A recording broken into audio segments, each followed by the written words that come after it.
గర్భిణీ స్త్రీ గుడ్డు తినటం వల్ల పుట్టబోయే బిడ్డ గుండుతో పుడుతుందా? ఇది అపోహ అండి. ఇందులో ఏమాత్రం కూడా వాస్తవం లేదు. నిజానికి గుడ్డు అన్నది గర్భిణీ స్త్రీకి చాలా బలమైన ఆహారం అన్నమాట. మనం గుడ్లు, పాలు, అలాగే పప్పు దినుసులు ఈ మూడింటిని కూడా మనం సంపూర్ణ ఆహారం కింద చెప్పుకుంటాం.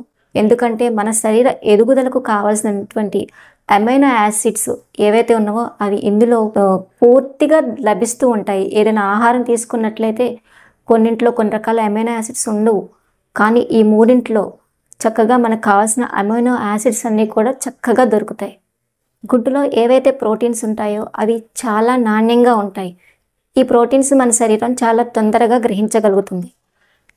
అలాగే బిడ్డ ఎదుగుదలకు కావాల్సిన అన్ని రకాల అమైనో యాసిడ్స్ ఈ గుడ్డులో ఉంటాయి.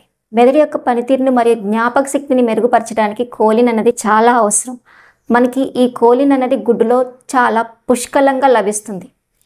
అలాగే ఈ గుడ్డులో ఐరన్, B12 అలాగే ఫోలేట్ అనేటువంటి ముఖ్యమైన పోషకాలు కూడా ఉంటాయి.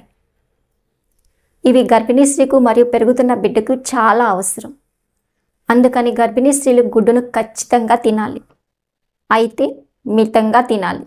అయితే ఇక్కడ ఒకటి గుర్తుపెట్టుకోవాలి, గుడ్డుని ఉడికించి తీసుకోవడం చాలా ముఖ్యం. ఎందుకంటే ముడిగుడ్డులో సాల్మొనెల్లా బ్యాక్టీరియా ఉంటుంది. దాని నుంచి కలిగేటువంటి ప్రమాదాల నుంచి రక్షించుకోవాలంటే మనం గుడ్డుని తప్పకుండా ఉడకపెట్టి తీసుకోవడం మంచిది. గుడ్డు తినడం వల్ల జుట్టు పెరుగుదల మాత్రమే కాదు, నరాలు మరియు మెదడు పనితీరు కూడా మరింతగా మెరుగుపడుతుంది.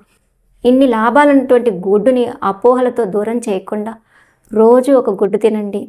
గర్భిణులు గుడ్డు తినడం వల్ల పుట్టబోయే బిడ్డకు గుండు రావడం అన్నది జరగదు. మీకు ఈ వీడియో నచ్చితే దయచేసి లైక్ చేయండి, షేర్ చేయండి. అలాగే ఇలాంటి మరిన్ని వీడియోల కోసం ఈ ఛానల్ని సబ్స్క్రైబ్ చేసుకోండి. Thank you.